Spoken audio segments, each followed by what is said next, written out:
எண்ணெய் ஊற்றிக்கலாம். கருவேப்பிலை சட்னி வைக்க போகிறோம். மணி 8 ஆகிட்டா, 8:38 ஆகிட்டா.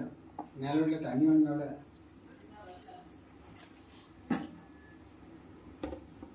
பல்லாரி, தக்காளி, கொஞ்சோண்டு புதினா சேர்த்தா நல்லா டேஸ்ட்டாக இருக்கும்.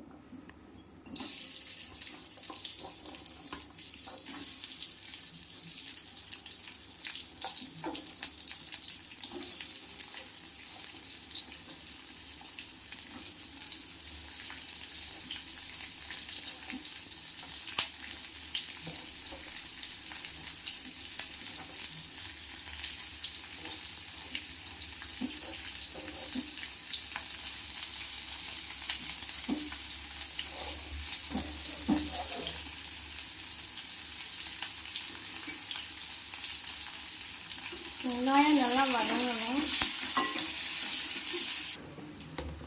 நெக்ஸ்ட் நம்ம வெங்காயம் நல்லா வதங்கிடுச்சு, தக்காளி சேர்த்துக்கலாம்.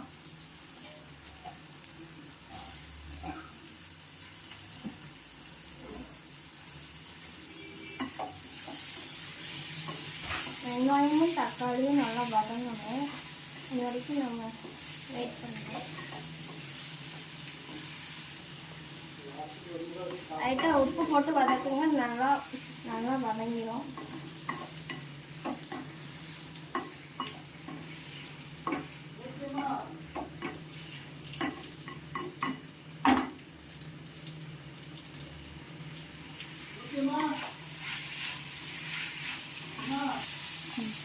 ரெண்டு வத்தல் சேர்த்துக்கலாம். நல்லா வதங்கணும். தக்காளியில் நல்லா வத்தலும் சேர்ந்து நல்லா வதங்கணும். அதெல்லாம் ஒரு டேஸ்ட் நல்லா இருக்கும்.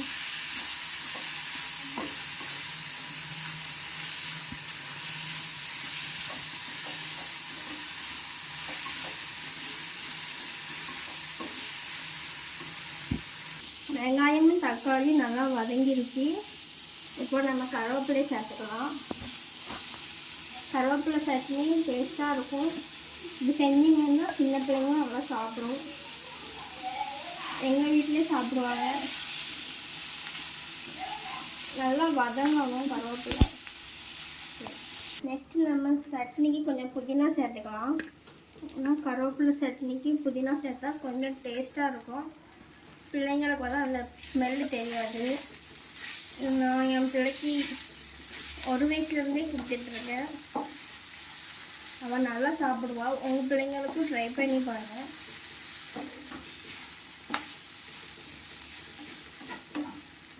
கருவேப்பிலை சட்னிலாம் பிள்ளைங்க சாப்பிட மாட்டாங்க. செஞ்சு கொடுத்தீங்கன்னா குழந்தைங்க நல்லா விரும்பி சாப்பிடுவாங்க.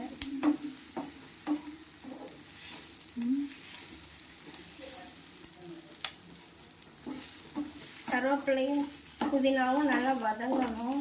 கருவேப்பிலையோட கலர் வந்து அப்படி சேஞ்ச் ஆகிற வரைக்கும் நல்லா வதங்கணும். அப்போ தான் அந்த கசப்பு தன்மை இருக்காது.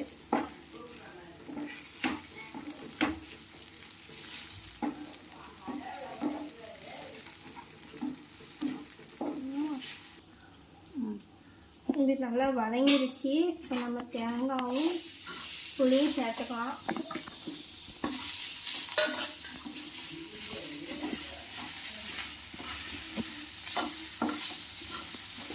நல்லா வதங்கணும். புளி சேர்த்துருக்கனால நல்லா வதங்கிட்டு போட்டுட்டு ஆஃப் பண்ணிக்கலாம்.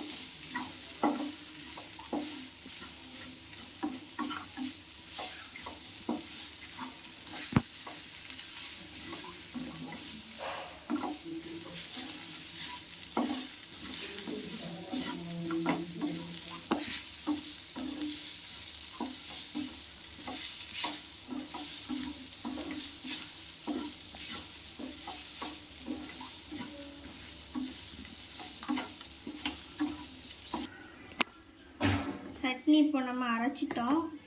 அரைச்சி வச்சாச்சு. இந்த சட்னி நீங்கள் சாப்பிட்டீங்கன்னா ஹீமோக்ளோபின் நல்லது. நல்லா அயன் சத்து குழந்தைங்களுக்கும் நல்லா கொடுக்கலாம்.